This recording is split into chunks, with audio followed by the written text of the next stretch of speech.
সিরাজগঞ্জের উল্লাপাড়ার লাহিড়ী মোহনপুর মডেল সরকারি প্রাথমিক বিদ্যালয়ের দুটি দ্বিতল ভবন এখন ঝুঁকিপূর্ণ। একটি ভবনের ছাদের পলেস্তাররা খসে পড়ার সঙ্গে সঙ্গে বিভিন্ন স্থানে দেখা দিয়েছে বড় বড় ফাটল। আরেকটি ভবনের নিচ থেকে মাটি সরে যাওয়ায় পিলারগুলো ঝুঁকির মুখে পড়েছে। তবুও বিকল্প ব্যবস্থা না থাকায় এসব ভবনেই চলছে পাঠদান। এমনকি ছাদের পলেস্তাররা খসে আহত হচ্ছে শিক্ষার্থীরাও। আমরা যখন বিদ্যালয়ে ক্লাস করি তখন উপর থেকে অনেক পাথর এসে পড়ে আমাদের মাথার উপর। আমরা অনেক ঝুঁকিপূর্ণ, মানে এই স্কুলটা অনেক ঝুঁকিপূর্ণ। ছাদ খুলে পড়তে পারে, সেজন্য আমরা নিয়মিত স্কুলে আসতে পারি না।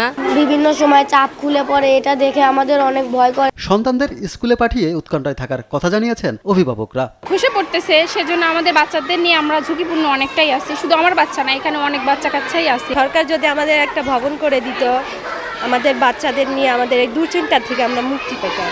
1919 সালে প্রতিষ্ঠিত শতবর্ষী এই বিদ্যালয়ের 44% জমির মধ্যে 30% জায়গা প্রভাবশালীরা দখলে নেওয়ারও অভিযোগ রয়েছে। এমন পরিস্থিতিতে যথাযথ পদক্ষেপ নেওয়ার দাবি শিক্ষকদের। বিদ্যালয়ে ক্লাস নিতে অনেক ভয় লাগে আমাদের, বাচ্চারা অনেক ভয়ে থাকে, আমরা অনেক ভয়ে থাকি। এই বেদখলকৃত জমিগুলা দখলে আনেন, মাটি ভরাট করেন, নইলে এই ভবন যে কোনো সময় ধসে পড়তে পারে। আমার সন্তানদের মারাত্মক ঝুঁকিতে আছে এবং প্রাণহানিও ঘটতে পারে। বিদ্যালয়টি সরজমিনে পরিদর্শন করার কথা জানিয়েছেন উপজেলা প্রাথমিক শিক্ষা কর্মকর্তা। আর উপজেলা নির্বাহী কর্মকর্তা বলছেন, জায়গা দখলের বিষয়ে অভিযোগ পেলেই প্রয়োজনীয় ব্যবস্থা নেওয়া হবে। বিচার বিশ্লেষণকে আসলে পরিত্যক্ত ঘোষণা করা যাবে কিনা বিষয়টা আমরা অবশ্যই এলজিডির মাধ্যমে এটা পর্যালোচনা করে বা দেখে এটা আমরা সিদ্ধান্ত নেব।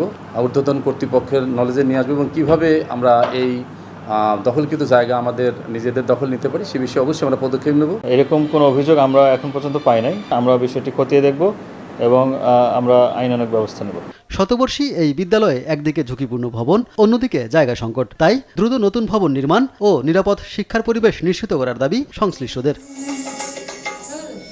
সুব্রত গাইন, নিউজ ডেস্ক, দেশ টিভি।